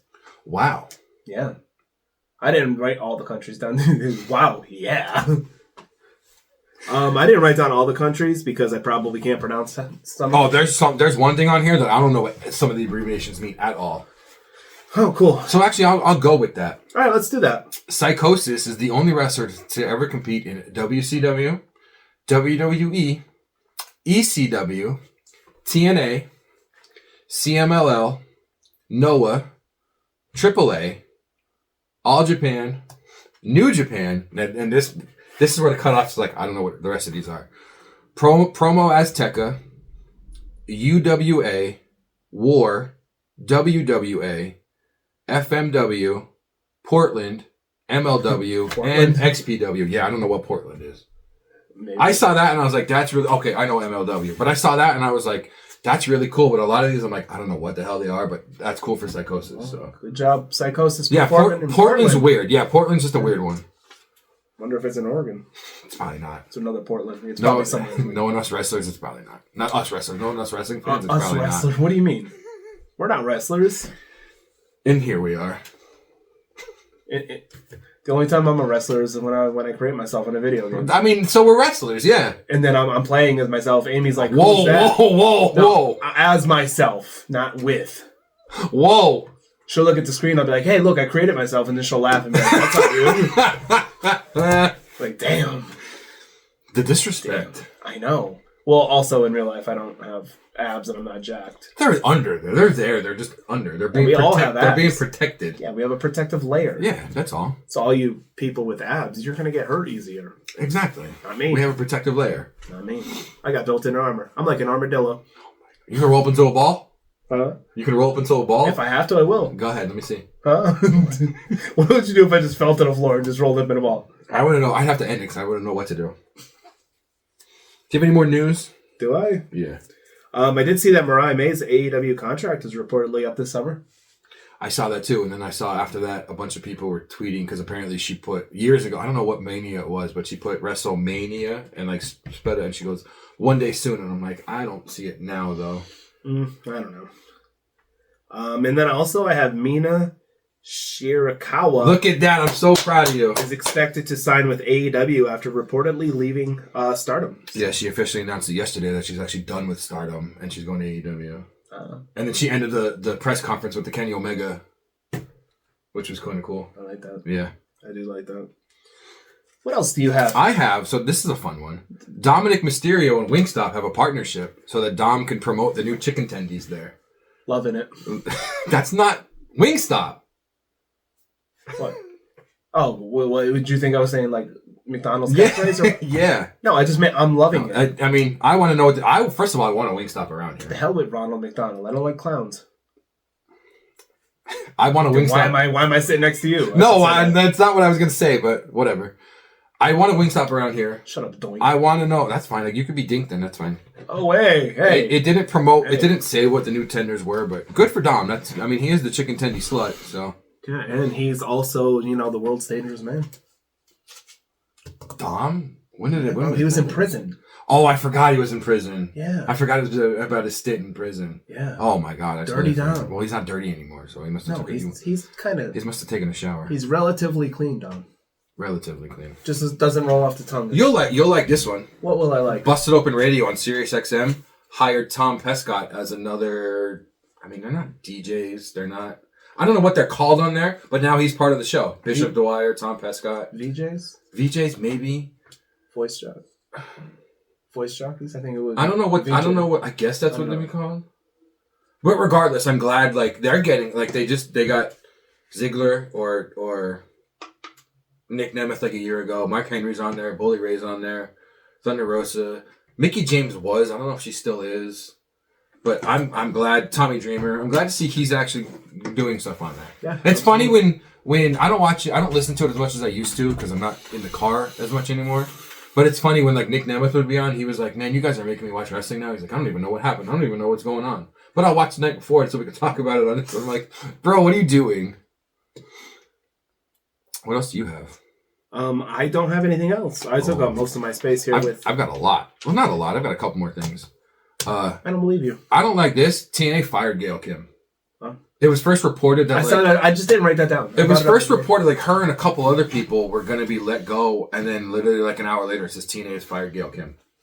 I don't know. I don't like that. Maybe I don't know if she can still wrestle or not, but maybe she can come back to WWE and wrestle. Ever since whatever higher ups fired Scott D'Amore and TNA, they just the backstage stuff. I don't think they know I would say come to WWE and be a mentor, but we have like WWE has like the best women's division, I think. Yeah, and I mean they still have good mentors. I'm pretty sure. I mean, I know Mickie James is like a coach on LFG, but I'm pretty sure she's still like. You still got Natty there. Yeah, sometimes I forget about her. What? Natty? I don't know. I always kind of tend to forget about Natty. I don't know. I mean, if you want to go pure talent alone, wrestling couple, her and Tyson Kidd. I loved Tyson Kidd, man. When him and Cesaro were a tag team, that was a good team. Yeah. But, so to going along with TNA firing Gail Kim, TNA has announced that Delirious is going to be the head of creative. I only remember Delirious from like old Ring of Honor. Because he would like live under the ring. But he did a lot of backstage stuff there. With Hornswoggle. Yeah, I guess with Hornswoggle. I don't know if Hornswoggle was ever there. But... Isn't Tommy Dreamer still on the creative too? Or talent relations? You might be right with TNA. Yeah, you might be right. TNA. So hopefully they'll do good stuff together. I don't know. AEW is promoting AEW Dynamite Spring Breakthrough on April 16th. Now, why is that important? April 16th is the official day that Dynamite surpasses Monday Nitro's time on TNT. Oh, that's cool. Yeah. And WCW used to do the spring breaks. Right. So remember the shows that they would do when they were like in a pool? Yeah, the ring was thrown in a pool. that was kind of cool, yeah. This is really random. So Swerve tweeted yesterday, "Y'all got the next 5 years with me then. Enjoy the show." Is that him saying he's only wrestling for 5 more years? It was really... I woke up this morning, it was the first tweet I saw, and I'm like, that's really random. Then he tweeted something else really weird, some random quote before. I don't know if he's like... I don't know if this is part of like the gimmick that he's doing or if he's going through something, but hopefully he's all right. Like you announced before, Dark Side of the Ring did debut last night. Season 6 debuted. It started out with the Hell in a Cell, Mick Foley Hell in a Cell, which I watched, and I said to you before, I forgot the top of the cage was put on with zip ties. Totally forgot about that. How dangerous would that be if all those zip ties broke and that whole like top came down? That would be. I was watching that and because wasn't the cage not supposed to? When he choke slammed, when Taker choke slammed Mick Foley, he was just supposed to like the mesh was supposed to sink down. That whole thing wasn't supposed to open like that. That's when like didn't his tooth come out of his nose or something? So there was like he was out cold for he was out cold. There was talks. They still don't know how his tooth ended up in his nose. Some doctors think like he lost it or it fell out, but like he was breathing so hard that it came up back through like his nasal passage, and that's how it ended up in his nose. Did you ever get food in your nose? That's oh yeah, that stuff hurts. I could never imagine but you also have so much adrenaline that like you probably didn't even know. I didn't realize feel anything for a minute. I didn't realize how like bad he's doing right now. Like, they're really scared that in the next couple of years he's going to forget everything from, like, CTE and whatever else. But he was like, I do these... We know he does these, like, comedy shows or talks or whatever. He's like, I do that so I can remember stuff. Because without that, I don't know who I would be. That's really scary. I mean, he definitely put his body out there. Maybe that's why he loves Knoebel so much. He just doesn't think there's anything better. Or he just comes to this area because he doesn't get swamped as he would other places. Right. And you're in the middle of the woods. Your average Pennsylvanian's not going to know Mick Foley. No, especially not right, and especially not out there in literally the middle of nowhere. And most of Knobel's people that go there are people just around this area. You know what I'm saying? Like you're not getting. It's like going to Disney. You're going to bound to run into wrestling fans. Right. You know. That was episode 1. Episode 2 is Ludwig Borga. I don't know who that is. 3 is Big Van Vader. I'm excited for that one. 4 is Tony Atlas. I'm excited for that one. 5 is Superstar Billy Graham. There you go. There's your old wrestlers. I'll probably watch that. I mean, I'm going to watch all of them. Some of them, like the Ludwig Borga one, I'll have on, but I probably won't fully pay attention. After Billy Graham is Eddie Gilbert. Then it was Billy Jack Haynes. The original Sheik. I want to watch that one. Yeah. And then it's Daphne. I want to watch that one. That's going to be a little tough. But I'll watch the Daphne one. The last one is the one I'm excited for, Muhammad Hassan. He's like a principal now, I think, at a school. Yeah. He's like a principal or a gym teacher. Principal or gym, something like that. But that's one that was a rough time for him doing that gimmick. Because he's not even Arab. No, I think isn't he Italian?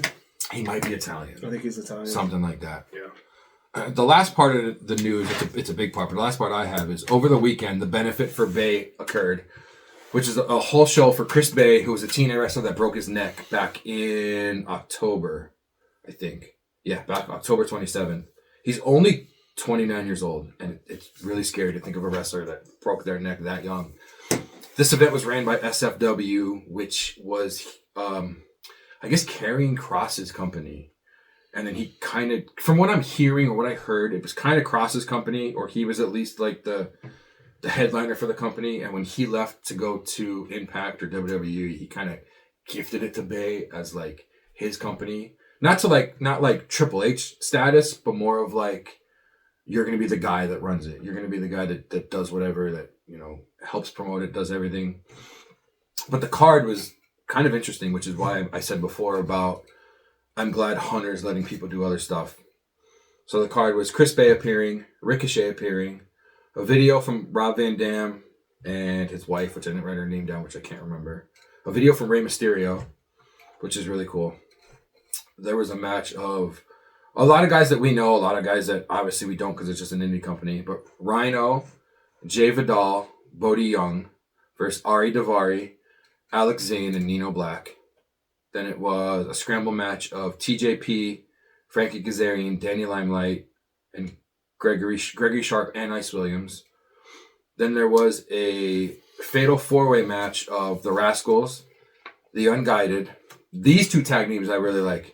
Makeshift Chemistry, which is a really cool one. Lights Camera Faction. That's a cool team name. Yeah, I wrote that down and I was like, that's really cool. Then there was a fatal four-way match of Brooke Havoc, Jada Stone, Maserati, and Brittany Brooks, who I believe is Chris Bay's girlfriend. I know her name is Brittany, but it didn't say her last name, so I'm assuming. I could be wrong, though. Next was Ace Austin, who is from around here somewhere. I don't know where, but he's like really hometown to us. He's also Chris Bay's tag partner.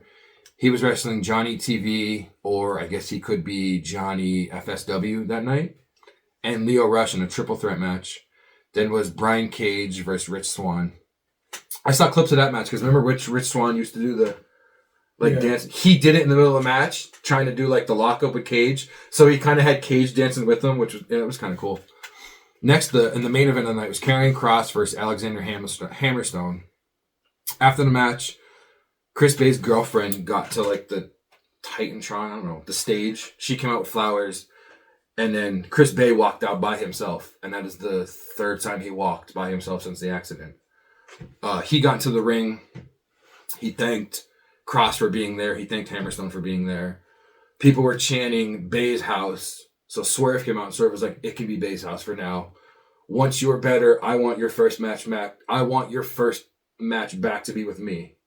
Which, if that's going to be AEW, if that's going to be FSW, if it's going to be somewhere, I don't know. But seeing that, watching all the support from other companies and letting Impact people, AEW people, Triple H letting people go to like an indie show to support Chris Bay is really, I thought it was really cool. Oh, 100%.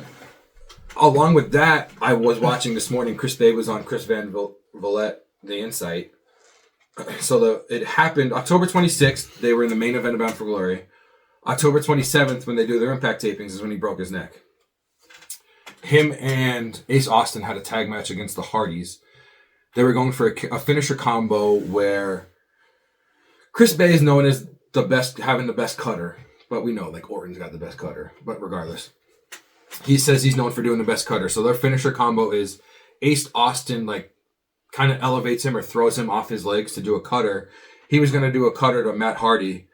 Matt Hardy was supposed to reverse into a neck breaker, but he missed by an inch. And he laid on the ground and just felt like a shock all through his body. The ref came over. Chris, are you good? Yeah, I'm good. Just roll me out. Help me roll myself out of the ring so I'm not in the way. He said he got to like under the ropes and he was able to look and see that other spots were going on. Then he was supposed to get up and do something, but Matt and Jeff pulled him and he looked at Matt and said, have Jeff go up and do the swanton, have him finish it. Are you sure? He's like, yeah, I'm sorry. I'm sorry I ruined the match. Something's not right though. Have Jeff go up and do the swanton. Jeff's going up to do the swanton and he can feel something's actually wrong now. See, so he got a hold of the ref and he's like, hey, have Jeff not do the swanton. So Jeff just did a leg drop. It hit him, but didn't hit him. It hit him like, I guess it hit him in his legs because he said he did a leg drop and he missed by a mile. But they still had to finish the match. So as Jeff was pinning him, he's like, man, I'm sorry. Like, this never happens. Just then Jeff's like, it's fine. Don't worry. He gets to the side of the ring. He still can't feel anything. And you know how the refs, you could always see the refs do the hand thing. Mm-hmm. The ringside doctor went to go to it and he couldn't do it back. That's when he knew something was wrong. He did. He broke his neck in that match. He had his F6 fused to it, or his C6 fused to his C7, and his C6 fused to his T1, which is why he couldn't feel anything. He broke his neck and his spine. He was told he had a 10 to 25% chance of walking again. That's where I started from seeing clips of that benefit for Bay and watching this. I started getting like emotional. I was like, damn, this guy's 29 and he's doing this for like the love of us. Yeah. And this was filmed before the benefit happened. Cause they talked about how he walked a little bit, but then he was talking about the card that happened on the weekend. So for him to walk out during that, nobody knew he was going to walk out like that. Everybody was going crazy. He's really good friends with a bunch of people that we didn't know about. He called CM Punk and told CM Punk the numbers of, hey, a normal person has a 10 to 25% chance of walking. Punk's like, it's good that you're not normal, man. You're going to beat this. During his time in the hospital, he would always have talks with TJ because we know TJ Wilson broke his neck. He would always have talks back and forth with Copeland on how Copeland broke his neck and he would get through.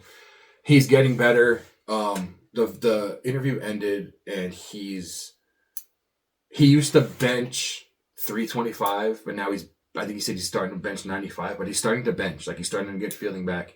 He's getting there. He always set goals. Like his birthday, I guess, was either like the beginning of this month or last month. He said for his birthday, he wanted to be able to walk down this certain hallway at the rehab center by himself. He was able to do it. He wants to, by the end of this month, I guess a bunch of his friends are coming to like go work out. He wants to be able to go work out with them. But for you to be able to go all through that, I remember, I didn't watch Bound for Glory, but I remember seeing the videos of this and it looked bad. Like he wanted to do, when he got stretchered out, he wanted to do the Jeff Hardy, like to make sure everybody's okay. He's like, I couldn't pick my arm. He's like, mentally I was doing it. Physically I wasn't doing it. That's when the Hardys started. Like the Hardys were crying. Ace Austin was crying. He got in the back and he told Trey Miguel, get my phone so I can call my people. Trey Miguel went and got his phone. He's trying to call the people. He's doing it. He's mentally calling people, but physically he's not touching the phone. That's when stuff started to get scary. But for him to be walking now, and his goal is to get back to the ring. If you get back into the ring, that is amazing. Yeah. But watching all that, I was getting emotional. I was like, oh man, he's 29. He's so young. Yeah. He spent his 29th birthday in rehab from this neck injury. I was like, oh man, like, but for you to not give up, you still want to get back in wrestling. A lot of people, that would make them stop. They'd be, yo, I'm young. I can do all this other stuff still. But like, I wanted to bring all that up. Like, shout out to Chris Bay. Shockingly, he's in the Bullet Club. I mean, who's not in the Bullet Club? It's pretty much like NWO. Right. It's pretty much like NWO.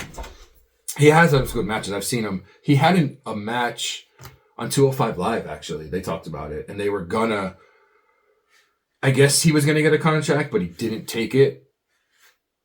But I guess it's always still there for maybe him to go to WWE. If he does get better, maybe he does show up in WWE. But what I like most about that whole story is how basically the entire wrestling world came together. Right. I don't know the number. There was a GoFundMe that was, I don't know what the end goal was, but it was accomplished in like a week and a half. So I don't know the obviously it's done and over with, but I don't know the final percentage. But it was high because he said every time he would look at it, he would start crying because he didn't realize the amount of impact that he had. Oh, I mean, for as many times as you could say that the wrestling community could be toxic, but it could also be fantastic. And I think that's probably one example of how it could be great. And obviously we know because he's done it all the time. Chris Jericho most likely put money in because he's done it every time. Yeah. That wrestler that we talked about last week that passed away, you sent me the picture that he donated to that wrestler. He donated to that wrestler family. Yeah, he does that all the time, no matter what, for any wrestler. He does.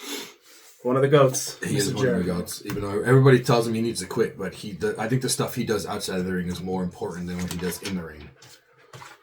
That's all my news. That's all my news as well. You told me you had a very fascinating promo for today. Kind of fascinating. Is it a serious one? Do you have a promo? I do have a promo. It's a little funny promo. Go ahead. So my promo is on companies and their websites. I recently bought something from Amazon. As soon as I bought it, it came up back ordered. Explain to me how my one purchase is going to back order it. I've been getting this is going to be where you might understand. I've been getting emails from Walmart. Apparently, I pre-ordered something back in like October, November. It keeps getting delayed. Also, we have a friend that was on the Walmart website and was looking to purchase the peanut butter and jelly Reese cups. And on the Walmart website, it said they had them in stock. He was so excited, like a kid in a candy store. He left on lunch, said, "Hey, watch my stuff." Left on lunch, came back looking defeated like he lost his balloon. They didn't have any, but the website said they did. Why you guys gotta do that? This poor little child now was upset the whole rest of the day at work because he couldn't get his peanut butter and jelly Reese cups. I will say he did get the caramel ones. He did get the caramel ones. I will say I was at Sheetz yesterday. I was looking for them and I was hoping I found them because I was gonna eat them right here as we were talking about this. I couldn't find them anywhere. I mean, I didn't go to like Walmart or Target, but I don't like how the Amazon thing made me even more mad. As soon as I bought something, it's back ordered. How does my one purchase back order it? That was my promo. It's not crazy, but I did want to bring up the peanut butter and jelly Reese cup. So I'm glad the other stuff happened because I wanted to do that part. I cannot wait until they release those because the joy on that young man's face. I hope he doesn't find them. When that happens. I hope we eat them on here before he. I'm going to every Walmart and buying them all. Buying them all. Every single last one. That's it. That was my promo. Every single last It was nothing crazy. That was actually pretty good. I like that. I like that. I don't know where this is gonna go. So my promo. Yeah, I'm a little nervous. My promo is different. Oh boy. My promo is not going to be something that I'm going to complain about. That's first. What, me not complaining? No, I didn't say that. Ooh. Now my promo is about you. That's fine, bitch. That's fine. What were you doing? Telling the audience? I said never mind. Wow. Never mind. Wow. That's a sneak peek for something else. My promo is going to be on positivity. Oh, okay, New Day. Well, not New Day now. The power of positivity, though. If I was New Day now, I'd be making fun of the Chris Bay thing, like they made fun of Big E. Fair. Yeah, exactly. Fair. They're not going there. Okay. No, my promo is going to be about the stigma of people talking about their problems. Okay. And I'm looking at you because literally we had a conversation about this morning. I didn't want to say it, but you said it, so okay. Which kind of gave me the idea. But like, I talk to a lot of people a lot of times about things that they're going through, about things that I'm going through. And there's that stigma where people don't want to be a bother. People don't want to be... They don't want to seem weak. They don't want to seem weak. They don't want to seem like they're bringing other people down with issues that they're going through. I just wanted to bring this up because I rely on a few different people. Not only this guy. There's a few other people out there that I do rely on for things, and I want to say it's okay to talk about. It's okay to be vulnerable once in a while and to say your feelings, because no matter how down you might be, no matter how upset, sad you might be, and you might think that nobody is around, nobody is there, there's always somebody.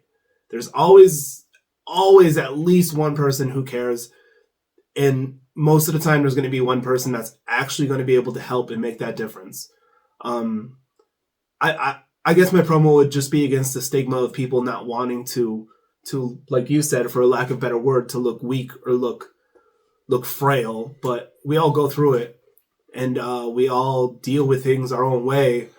But reach out. Use the people that you have around you. Use the advantages that you have around you to talk about it and to really make yourself feel better. I was going through a little bit of something this morning, and before I even came over here to do this podcast, me and him were just talking, and just that simple interaction of just me being vulnerable for that 10 minutes made me feel a lot better. So by the time I got over here, I was like, all right, like I'm ready to do this. I'm in a good state of mind to do it. So basically my promo is just to say out there to everybody that you matter, no matter who you are, no matter what you're going through, no matter anything you do. So, and that's it. Especially guys.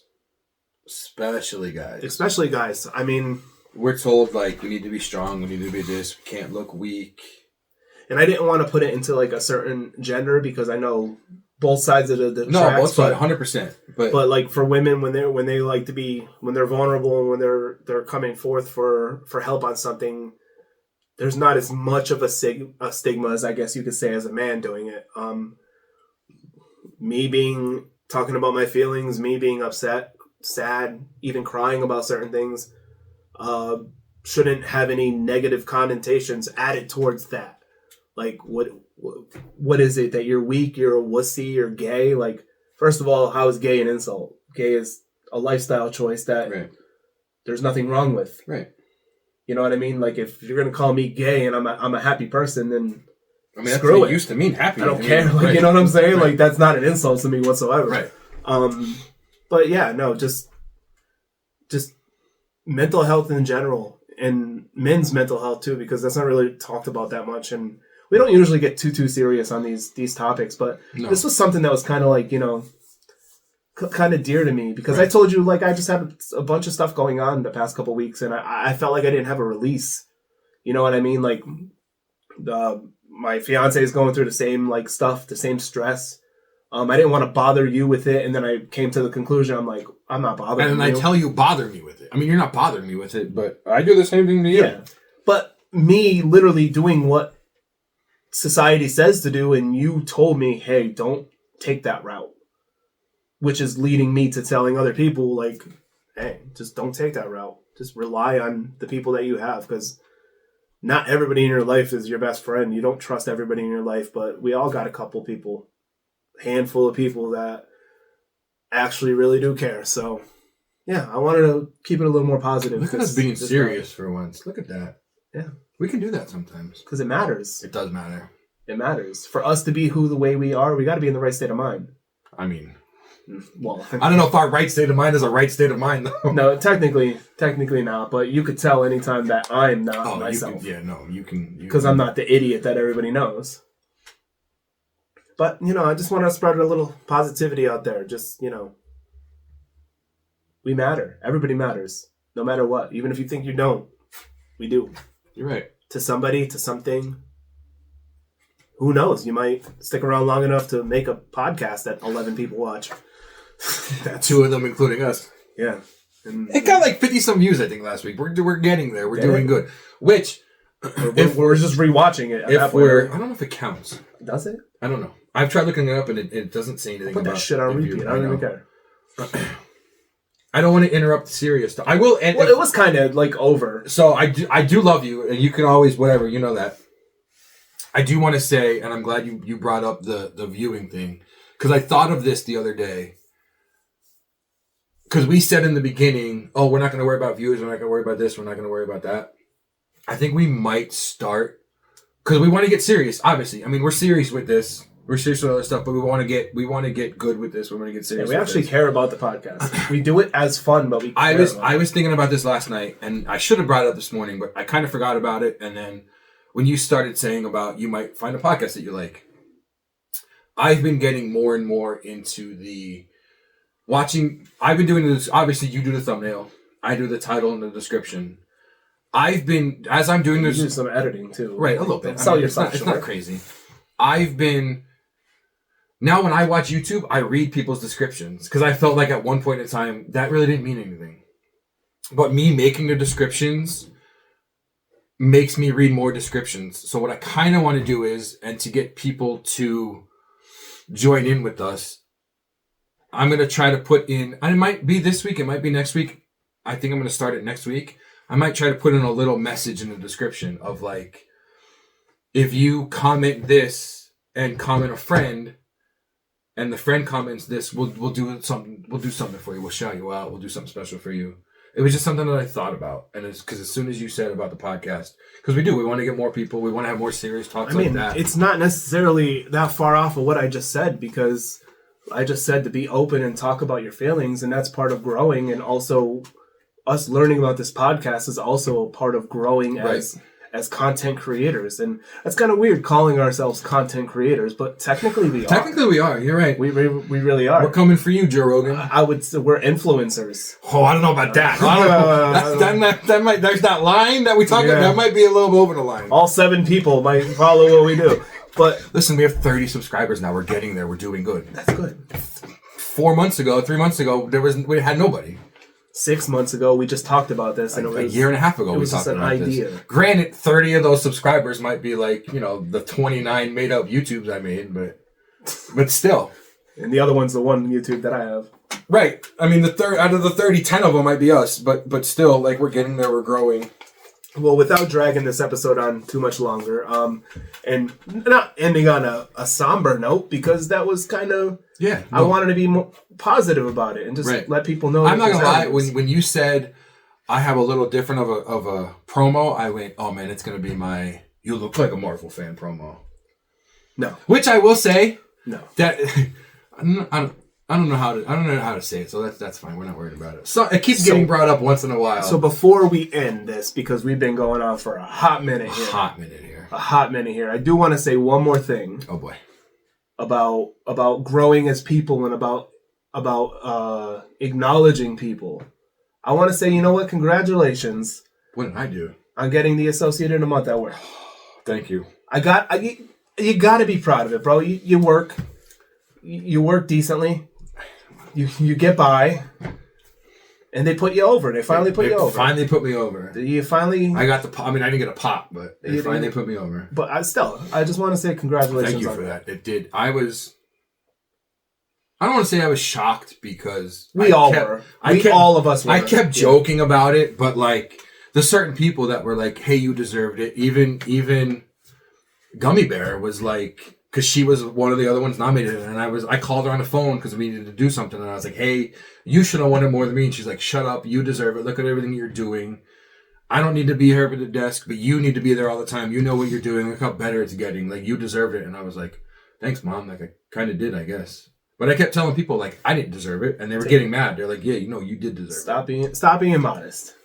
Although old man Rob. Old man Rob called me out. He was like, "Nah, I don't want the cockiness, the arrogance." Because I'm not going to argue with the old guy. Happy asked me if we need to make a third door for my ego, and I was like, you might have to. We just go out to maintenance stores. Oh yeah, that's I don't know, that might not even be too big. The team dad meeting, we might have to cut it short when it's windy. Your head might blow away. It was already windy one time. It's like the Macy's parade float. I do want to thank you for that. I want to end with I hope you guys are able to see this mark on my wall. That's all I wanted to say at the end because that was a little call out that we had.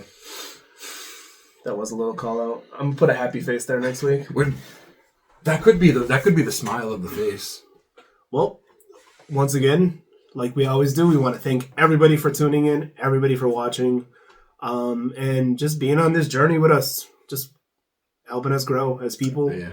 Helping us be here from the bottom. So when we do get crazy famous. As content creators, as everything, helping us. Because literally, if no one's watching, no one's commenting, no one's liking, disliking, whatever you're doing, we're not here. Like, it doesn't matter. Right. It doesn't matter what we do, what we say. No. All that matters is the people, the universe. Right. The D&D the universe? D&D, I was just going to say that, but like WWE might sue us. So I mean, universe. They haven't trademarked universe. Galaxy. Yet. They were remember they're going to make that title the Galaxy title? Where everybody kept saying? Guardians of the Galaxy. That's what we are. I am Groot. Huh? I am Groot. Well, you can't see me. Oh, all right. I'm Drax. Okay. You can be Drax. I'll be Gamora. Okay. I'm just going to sit perfectly still so you can't see me. Where did he go? I guess since he's not here, I'll end it, guys. So, yeah, like he said, thank you for everything. And we'll see you guys next week. Later. See you.